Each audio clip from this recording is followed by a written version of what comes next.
አብታረቃለሁ እኔ ከሱ ጋር አብሬ መኖር ነው የምፈልገው ብለሽ እየሄድሽበት ያለው ነጥብ ግን በፍጹም ልክ ያልሆነ ነገር ነው። ያ ነገር ለምንድን ነው የሆነው? በቃ ሁሉንም ነገር ትቼ እሺ ብዬ ለመታረቅ ሳስብና ስወስን ለምን እንደዚህ ያደርጋል? ለምን እኔ ህይወት ላይ ቀልዳል ብዬ ተናድጄ ነው እንደዛ ያደረኩት። ሩታዬ አንደኛ ጥፋትሽ ባይሆንም ግን ልክ አይደለም። ሲጀመርም ልክ አይደለም። አሁን ለእንደዚህ አይነት ነገር ማስተባበያ አሁን ለኔ ለመስጠት ራሱ በጣም ትንሽ ይከብዳል። ልክ ባልና ሚስት ማለት አንድ አካል ናቸው። ሁለታችሁ ስትጋጩ ምናልባት በቃ ተጋጫችሁ ተደባደቡ ምንም በሉ ሚስጥራችሁ ግን ውጪ ሊወጣ አይገባም። ገብቶሻል አይደለ? የትዳራችሁ ሁኔታ እናንተ ሆናችሁ ልትሸፍኑት የሚገባው። ከእናንተ ባለፈ እኮ አንድ ለቤተሰባችሁ ማሰብ አለባችሁ፣ ሁለት ለልጃችሁ ማሰብ አለባችሁ። እንዴ እናንተ እንደዚህ ስትሆኑ እኛ ማንጨነቅ ይመስላችኋል? በጣም እንጨነቃለን እኮ በጣም እንረበሻለን። ገብቶሻል አይደለም? እናንተ ሁለታችሁ በተጋጫችሁ ቁጥር አይምሮአችን በጣም ነው የሚጨነቀው። እናት አባቶቻችን እናት አባትሽ ምን ያህል ጭንቀት ውስጥ እንዳሉ እናንተ አታውቁ። እኔ እናንተ እነሱን ጎትቼ ከዛ አምጥቼ ከእናንተ ጋር ማገናኘት አልፈልግም። ምክንያቱም ይሄ እኛ መቋጨት እንችላለን ብዬ ስለማስብ። ሰላም ቤተሰብ እንዴት ናችሁ? እኔ በጣም ደህና ነኝ እግዚአብሔር ይመስገን። የሩታ የአብርሽ ፋሚሊ ሁሉ የምትወዷቸው እንዴት ናችሁ? ሁላችሁንም ሰላም ማለት እፈልጋለሁኝ። እኔ በጣም ደህና ነኝ ከነ ቤተሰቤ ጭምር።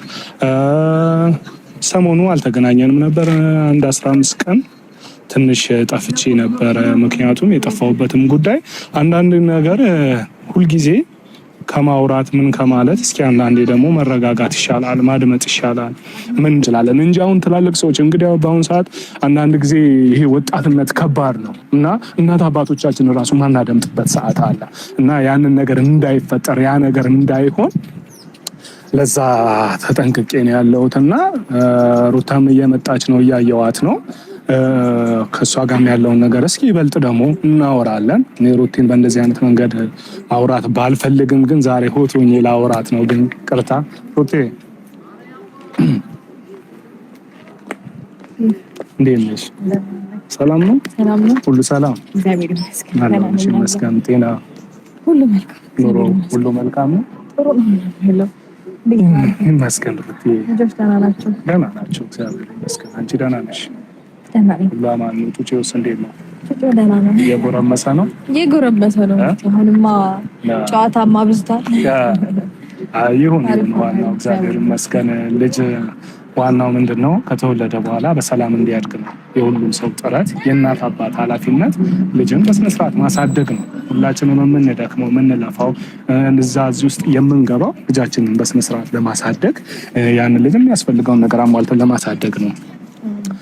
እና ሩታዬ ዛሬ ፈለኩሽ እንኳን ትንሽ አዝኜብሻለሁ፣ ተቆጥቼሻለሁ በጣም ለምን ብትይ ሰሞኑ ጠፍቼ ነበረ ትንሽ። እንግዳው በቀደም አይተሻል አብርሽ እንደዛ ሆኖ ሲሄድ በጣም ተናደድኩኝና እኔ ስንት ዋጋ ከፍዬ የመጣሁኝ ስንት ነገር ሆኜ ወደዚህ የመጣው ለምንድን ነው እንዴት ሊረዳኝ አልቻለም በሚል ምክንያት በጣም ተናድጄ ነበረ። እስኪ ዝም ልበላቸው አይነት ነገር ብዬ ሰሞኑ እያየው ነበር። እማየው ነገር ምንድን ነው?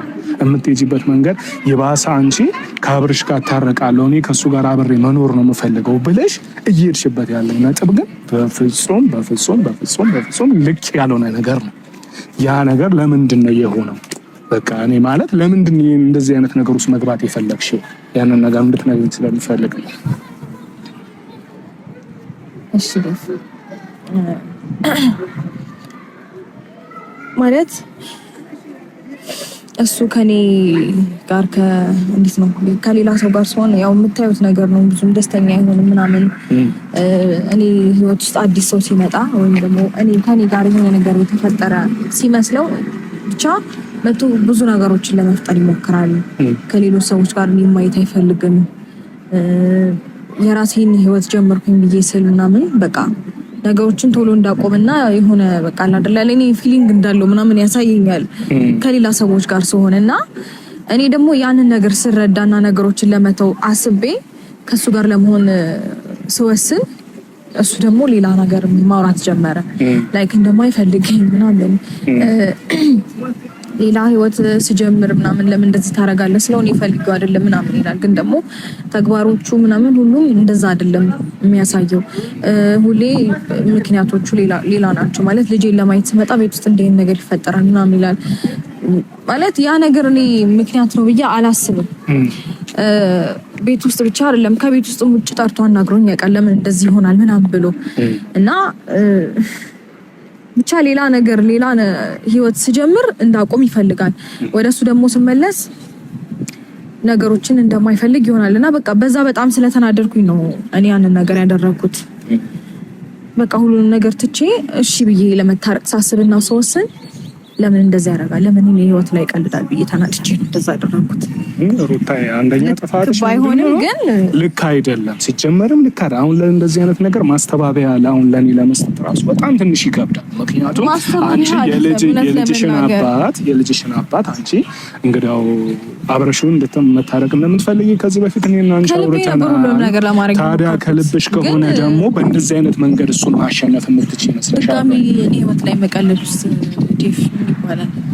አንዳንድ ጊዜ እንደዚህ አይነት ነገር አልፈልግም ምናምን ብሎ ነገሮችን እንድተው ካደረገኝና ማንኛውንም የትኛውንም ሰው እኔ ህይወት ውስጥ የሚመጡ አዳዲስ ሰዎችን የሚሆን በቃ የትኛውንም ነገር ካስቆመኝና ካስተውኝ በኋላ ሰዎችን ከህይወቴ ካስወጣኝ በኋላ አይ እንደዚህ እንዲሆን ስለማልፈልግ ነው፣ አይ እኔ ከአንቺ ጋር መቀጠል ፈልጌ አይደለም ምናምን ማለት እኔ ሰው ህይወት ላይ መቀለድ ነው። ስለዚህ በቃ ተገቢ እንዳልሆነና ሰው ህይወት ላይ መቀለድ ምን ያህል እንደሚደብር ላሳየው ብዬ ነው እንደዛ ያደረኩት። እውነቱን ስነግርህ እንጂ በቃ እኔም በራሱ ለዛ ማድረጉን ፈልጌው አልነበረም። እሱ ነው እንዲህ አይነት ነገሮች ውስጥ እንድገባ ያደረገኝ። ሁሌም በነገር ላይ ዴቭ የሆነ ነገር ሳረግ ምክንያቶቼ በቃ ትክክልና እኔ እንጃ እሱ ነው የሚሆነው ሁሌም ምክንያቴ የሆነ ነገር ለማድረግ ምክንያቴ መነሻዬ ሁሌም እሱ ነው። ታልፌያለሁ፣ ረጅም ታግሻለሁ። በእውነት ረጅም ብዙ ነገሮችን ለማድረግ ሞክሬያለሁ።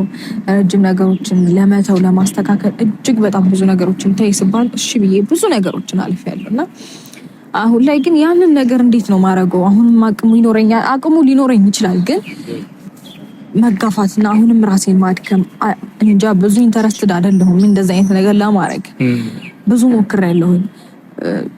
ተብሎ ሲጀመር ነው የሁለት ወር ነፍስ ጡር እያለሁ አይ ቲንክ ከዛን ጊዜ ጀምሮ ይኸው እስከምወልድ ድረስ ወልጄም እስከምነሳ ድረስ በጣም ብዙ የሚደብሩ ነገሮችን እያየሁም ዝም እያልኩም እያሳለፍኩም ምናምን ነው እኔ እንደዚህ አይነት ነገር ውስጥ መግባት የጀመርኩት በጣም በቅርቡ ነገር ጊዜ ነው።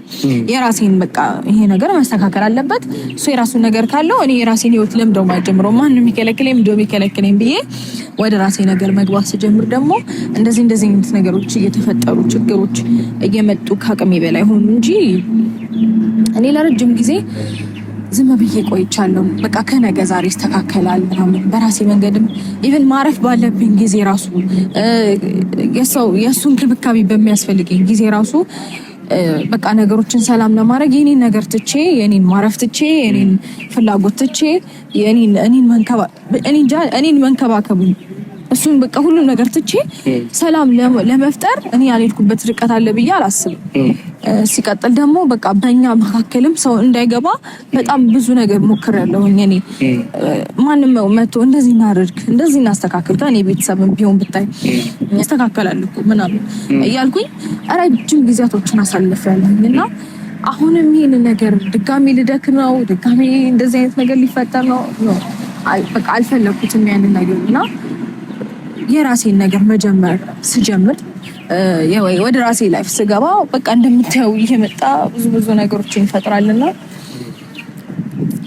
እኔ ደግሞ እንደዚህ አይነት መንገድ መቀጠሉን አልፈልገውም። ምን አለ መሰለሽ ምን የሚባል ነገር አለ መሰለሽ አንዳንዴ ትዳር ትላልቅ ሰዎች እንግዲህ አባቶች ሲያወሩ የሰማሁትን ነው የምነግርሽ። አንድ ሰው በትዳር ሲኖር ከተጋባበት እስከ 5 ዓመት ድረስ በጣም ከባባድ ችግሮች ይፈጠራሉ። ከባባድ ምክንያቱም አንቺ አብረሽን በፍቅር የምታውቂው አድርጎሽ ሊገባ ይችላል። ምናልባት ቀን በብዙ ነገር ተናዶ ሊሆን ይችላል። ተረዳሽኝ አይደለም? ያን አንቺ በትዕግስት ማለፍ ትዳር ይሄ ነው አባቶቻችን የሚያስተምሩን። ስለዛ ትዳር ላይ ማንኛውም ሰው ቢሆን እስከ 5 ዓመት ድረስ ራሱን የቻለ ችግር ስላለ ያንን ሁሉ ካለፈው ከ5 ዓመት በኋላ ነው ጤናማ ትዳር መኖር የሚጀመረው። ተረዳሽኝ አይደለም? ስለዛ አንቺም አሁን የነገርኩሽን ነገር በልብሽ ይዘሽ ቢደክምሽም ገብቶሻል አይደለም? በጣም ሰልችቶሽ ሊሆን ይችላል፣ በጣም ደክሞሽ ሊሆን ይችላል። ግን ቢደክምሽም ለነገ ህይወት ጤናማ ትዳር እንዲኖርሽ ጤናማ ልጅ ማሳደግ እንድትችይ ይህንን ነገር አድርጊ ሩት። የፈለኩሽ ለዛ ነው። ዛሬም አክብረሽኝ ስለመጣሽ በጣም አመሰግናለሁ። ደስ ብሎኛል እንደዚህ በተረጋጋ መንፈስ ይብር ማውራት ስለቻለን በጣም ደስ